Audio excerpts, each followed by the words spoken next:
तो फिल्म की शुरुआत में बताया जाता है कि दुनिया पर रिसोर्सेज खत्म हो गए हैं। रिसोर्सेज की तलाश के लिए एस्ट्रोनॉट्स और साइंटिस्ट की एक टीम को प्लैनेट नेपच्यून पर भेजने का फैसला किया गया और मूवी में काफी साल का अरसा गुजर जाता है। एक नए एक्सपेरिमेंट पर काम करते हुए एक एस्ट्रोनॉट मेजर रॉय से हम मिलते हैं, जिन्हें अपने स्पेस स्टेशन को ठीक करने में मसला हो रहा था क्योंकि कुछ अजीब एनर्जी वेव्स स्पेस से अर्थ पर आकर टकरा रही थी और इनसे जमीन पर काफी सारे इंसान भी मर रहे थे और मेजर रॉय भी उससे गिरकर तेजी से जमीन की तरफ बढ़ने लगते हैं। ग्रेविटी की वजह से वो अर्थ पर तो आ गए, पर उनके सभी साथी स्पेस में ही कहीं गुम हो गए, मर गए। वो अपनी टीम के एक अकेले इंसान थे जो जिंदा बचकर जमीन पे आए थे, लेकिन जैसे इतने बड़े हादसे के बावजूद बचने वाली जिंदगी रॉय को खुशी नहीं दे रही थी। उनको खुशी या गम जैसे महसूस ही नहीं होता था, इसीलिए उनकी वाइफ ने भी उन्हें छोड़ दिया था। रॉय हमेशा से ऐसा नहीं था, बल्कि उसकी लाइफ में होने वाले बड़े चेंजेस ने उसे ऐसा बना दिया था। बचपन से ही रॉय अपने डैड के साथ सबसे ज्यादा अटैच था। उसके डैड दुनिया के महान एस्ट्रोनॉट थे और आज से कई सालों पहले एक एक्सपेरिमेंट के लिए नेपच्यून गए थे, यानी उस प्रोजेक्ट पर गए थे जिसे मूवी के स्टार्ट में दिखाया गया था। नासा का रॉय के डैड की टीम से कांटेक्ट रहता था। रॉय के डैड वहाँ के हालात और अपनी रिसर्च दुनिया तक पहुँचाते थे, पर फिर चंद सालों बाद अचानक उनका कांटेक्ट जमीन से खत्म हो गया और कई सालों की एफर्ट के बाद भी जब नासा उनके स्पेस स्टेशन का स्पेस में पता ना चला सकी, तो उन्होंने रॉय के डैड के साथ उनकी पूरी टीम को दुनिया वालों को मरा हुआ बता दिया। जिस दिन के बाद से रॉय की लाइफ और भी ज्यादा फीकी हो गई। रॉय को इस टाइम उसके हेडक्वार्टर बुलाया जाता है और बताया जाता है कि जिन वेव्स की वजह से उसका स्पेस स्टेशन तबाह हुआ था, वो वेव्स नेपच्यून से आ रही थी, बिल्कुल उसी जगह से आ रही थी जहां आज से कई साल पहले उसके डैड की टीम को भेजा गया था रिसर्च के लिए। नासा के साइंटिस्ट का मानना था कि वो एनर्जी वेव्स नेपच्यून में मौजूद इनका स्पेस स्टेशन ही जनरेट कर रहा है और ऐसा खुद ब खुद हो जाए ये पॉसिबल नहीं था। साइंटिस्ट की टीम को लग रहा था कि उसके डैड अभी भी जिंदा हैं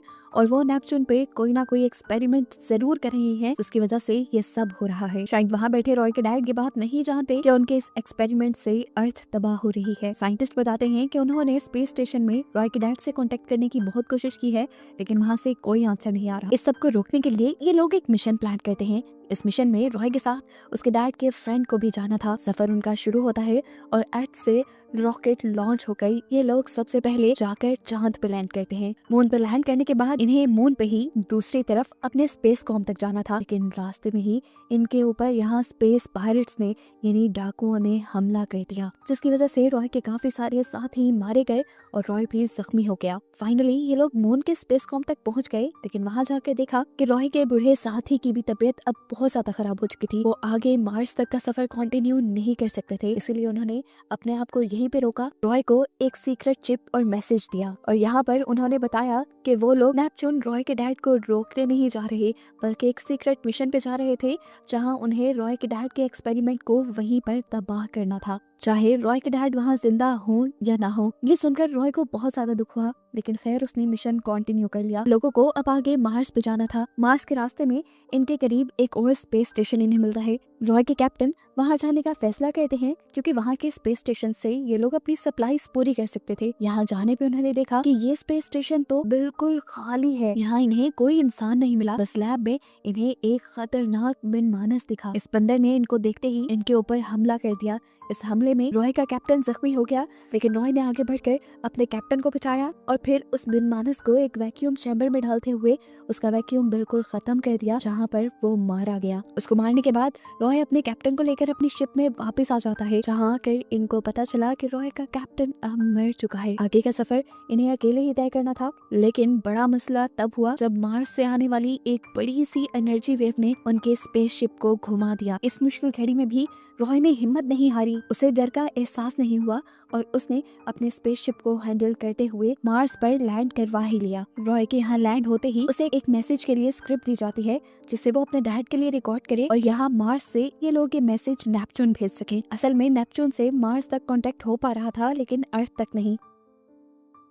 रॉय की पहली रिकॉर्डिंग नेपच्यून भेज दी जाती है, लेकिन नेपच्यून से उसके डैड का कोई रिप्लाई नहीं आता। ये देखते हुए दूसरी मर्तबा रॉय बहुत इमोशनल होकर रिकॉर्डिंग करता है। स्क्रिप्ट के बजाय वो अपनी दिल की बातें अपने डैड से कहता है और मैसेज सेंड कर देता है। हालांकि बाकी एस्ट्रोनॉट इस मैसेज को सेंड करने के खिलाफ थे क्योंकि इसमें बहुत सारे इमोशंस थे और एस्ट्रोनॉट्स की लाइफ में इमोशंस की कोई जगह नहीं। अब स्क्रिप्ट वाला मैसेज ना बोलने की वजह से रॉय को इस मिशन से निकाल दिया जाता है और वापस अर्थ पर भेजने की तैयारी शुरू कर दी जाती है। इससे पहले कि रॉय अर्थ के लिए निकल जाता, उसके किए हुए इमोशनल मैसेज की वजह से उसके डैड का रिप्लाई आ जाता है। रॉय को अपने डैड की आवाज सुननी थी, वो मैसेज सुनना था, लेकिन बाकी एस्ट्रोनॉट रॉय को वो मैसेज सुनने नहीं देते। यहाँ अब मार्स के स्पेस स्टेशन की डायरेक्टर उससे मिलती है। उन्होंने रॉय को पहली मर्तबा देखा था। वे पूछती हैं, क्या तुम्हें उन वेव्स के बारे में पता है जो लगातार इस स्पेस स्टेशन से और जमीन से टकरा रही हैं? तुम जानते हो उसकी वजह से मेरे काफी लोग मारे गए। रॉय उसकी इस बात का जवाब नहीं देता और जब वहाँ से जाने ही वाला होता है तो डायरेक्टर से पूछती है, तुम जानते हो कि तुम्हारे डैड के साथ क्या हुआ था?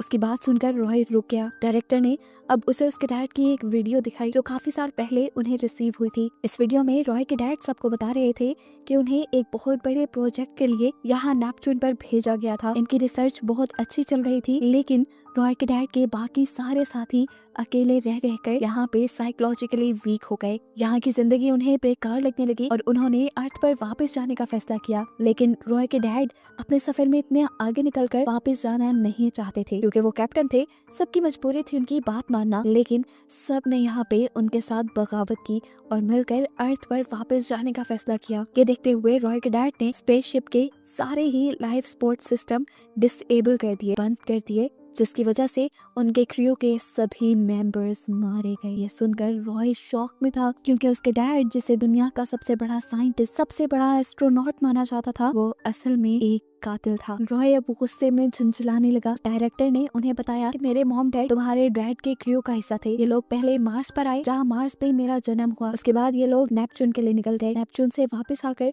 वो मुझे लेना चाहते थे, लेकिन तुम्हारे डैड ने उनको मार दिया और वो मेरे से भी दूर हो गए। डायरेक्टर बताते हैं कि तुम्हारे डैड का ये मैसेज काफी सालों पहले दुनिया पर पहुंच चुका था, लेकिन अर्थ के लोग तुम्हारे डैड को एक विलन बनाकर लोगों के सामने नहीं लाना चाहते थे, इसलिए उन्होंने वो सारा ड्रामा किया कि उनके सारे क्रू मेंबर्स मारे गए। अगर दुनिया को उनकी सच्चाई पता चल जाती तो शायद कोई भी उनके ऊपर एतबार ना करता, लेकिन नासा के लिए वो एक फायदा ही थे क्योंकि नासा को वो उनकी रिसर्च पूरी करके दे रहे थे। वो आज भी अपनी रिसर्च और अपने अजीबोगरीब एक्सपेरिमेंट्स पर काम कर रहे हैं और उन्हीं के एक्सपेरिमेंट की वजह से वो एनर्जी वेव्स जनरेट हो रही हैं, जिससे प्लैनेट मार्स और प्लैनेट अर्थ तबाह हो रही है। डायरेक्टर बताते हैं, तुम्हें यहाँ पर इसीलिए बुलाया गया है ताकि तुम्हारे जरिए तुम्हारे डैड से कांटेक्ट किया जा सके और उनका लोकेशन ट्रैक करके उन्हें रोका जा सके। डायरेक्टर अब उसे ये भी बताती है कि वो लोग रॉय के डैड का लोकेशन पता चला चुके हैं और अब रॉय जिस स्पेसशिप से यहाँ आया था उसी स्पेसशिप से अब 5 क्रू मेंबर जा रहे हैं नेपच्यून की तरफ, लीमा स्पेसशिप के प्रोजेक्ट को तबाह करने के लिए,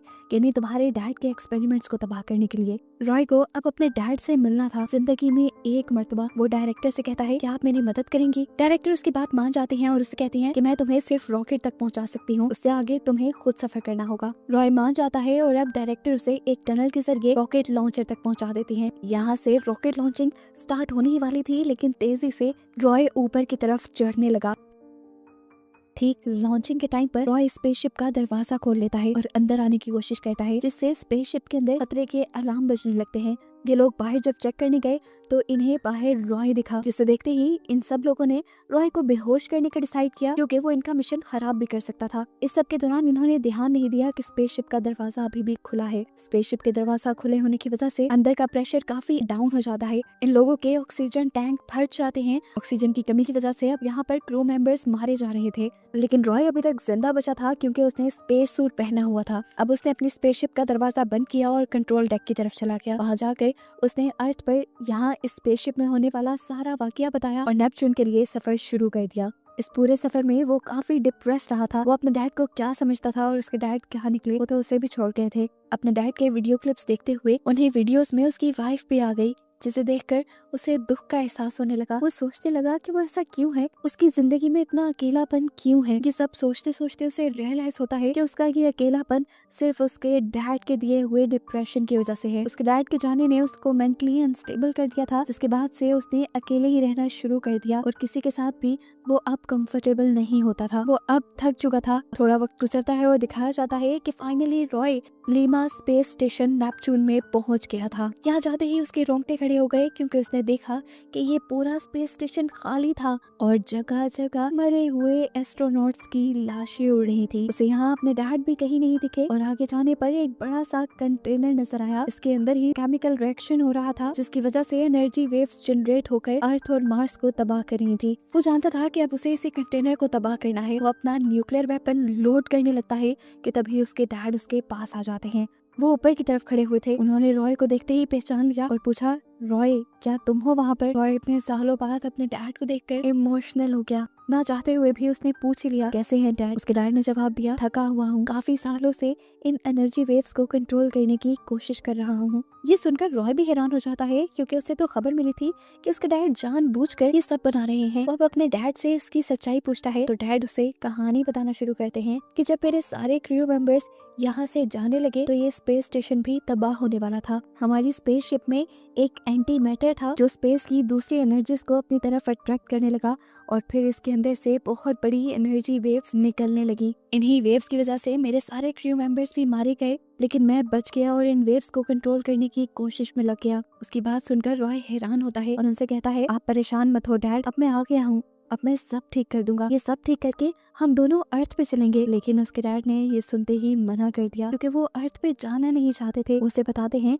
कि अर्थ मुझे कभी भी अपनी दुनिया लगती ही नहीं थी। वो हमेशा से स्पेस में आकर स्पेस की चीजों और एलियंस के बारे में रिसर्च करना चाहते थे। वो बताते हैं कि स्पेस मेरी पहली प्रायोरिटी थी, इसी के लिए मैं अपनी वाइफ, फैमिली, तुम्हें और पूरी दुनिया को छोड़कर यहाँ आ गया। मैंने तुम्हें ज्यादा प्यार भी इसीलिए नहीं किया क्योंकि मैं जानता था कि अगर मैं तुमसे अटैच हो गया तो मैं यहाँ पर नहीं रह पाऊंगा। रॉय उनकी बात सुनकर थोड़ा सा इमोशनल हो गया क्योंकि जिससे वो इतना ज्यादा प्यार करता था आज उसके वही डैड उसे कह रहे थे कि वो उससे प्यार नहीं करते। रॉय यहाँ उनसे कहता है, आप नहीं लेकिन मैं आपसे प्यार करता हूँ डैड, इसीलिए मैं आपको अर्थ पर लेकर जाऊंगा। ये कहते ही वो अपना न्यूक्लियर वेपन लोड करने लगा जिससे वो एंटी मैटर को तबाह कर देते और अपने डैड को लेकर वो यहाँ से वापस आ जाता। वेपन लोड करने के बाद उसने अपने डैड को स्पेस सूट पहनाया और स्टेशन से बाहर आने के लिए सेटअप क्रिएट करने लगे। लेकिन यहाँ पर उसके डैड ने उसे कहा, नहीं रॉय, मुझे दुनिया पर नहीं जाना, प्लीज मुझे छोड़ दो, मुझे यहीं रहना है। रॉय, वो मेरी दुनिया नहीं है, प्लीज तुम भी मुझे माफ कर दो क्योंकि मैं भी तुम्हें वो प्यार नहीं दे सका जो मुझे देना चाहिए था और आज भी मैं तुम्हारा साथ छोड़ रहा हूँ। ये कहते ही वो अपने बेटे के हाथ छुड़वाकर उससे दूर हो जाते हैं। रॉय भी अब अपने डैड को आखिरी गुड बाय कहकर उनकी रस्सी छोड़ देता है। खुद रॉय थ्रस्टर की मदद से अपने आप को खींचते हुए अपनी स्पेसशिप तक वापस आ जाता है। स्पेसशिप में बैठने के बाद उसने देखा कि उसके डैड अब नेपच्यून के ऑर्बिट में पहुंच चुके थे। आखिरी बार अपने डैड को देखने के बाद वो अपना शिप ऑन कर देता है। वो अपना सफर कंटिन्यू करने ही वाला था लेकिन तभी उसे पता चला कि उसकी शिप का फ्यूल बहुत कम है और इतने कम फ्यूल से वो अर्थ पर नहीं पहुंच सकता था। ये देखकर उसे अफसोस होने लगा। उसे लगा कि वो भी अपने डैड की तरह यही स्पेस में रह जाएगा। लेकिन तभी हमें दिखाया गया कि रॉय ने जो बम प्लांट किया था वो ब्लास्ट हो जाता है। उसके ब्लास्ट होते ही यहाँ पर एक बहुत बड़ी एनर्जी वेव निकलती है जो रॉय के स्पेसशिप को दुनिया तक जाने के लिए पुश दे देती है। रॉय का सफर कंटिन्यू हो जाता है। इस पुश से रॉय का फ्यूल काफी बच गया था। अब वो इजीली अर्थ तक पहुंच सकता था, इसीलिए वो बहुत ज्यादा सेटिस्फाई था। अपने सफर के दौरान वो अपने डैड के दिए हुए डॉक्यूमेंट्स पढ़ता है जिसमें लिखा था कि इंसान ही इस पूरी यूनिवर्स का, इस पूरी कायनात का सबसे अक्लमंद क्रिएचर है। अर्थ के कम होते रिसोर्सेज कोई और प्लैनेट या एलियंस पूरे नहीं कर सकते, बल्कि इंसान खुद ही अपनी मदद करके अपने रिसोर्सेज को बढ़ा सकते हैं। ये पेपर्स पढ़ते हुए उसे अपने डैड की कदर होने लगती है कि उन्होंने अपनी लाइफ को स्पेस में सेक्रीफाइस करके इंसानों को एक बहुत बड़ा सबक दिया था। खुद भी इस सफर के बाद रॉय के अंदर एक बहुत बड़ा चेंज आया था। पहले उसे जिस लाइफ की कदर नहीं थी, अब उसे इस लाइफ से प्यार होने लगा था। उसके अंदर भी फीलिंग्स आ गई थी। वो एक नॉर्मल इंसान की तरह एक्ट करने लगा था। ऐसे में वो अपनी वाइफ से भी मिल जाता है और ये दोनों हंसी खुशी दोबारा जिंदगी स्टार्ट करते हैं। और बस यही दिखाते हुए ये मूवी यहाँ खत्म हो जाती है।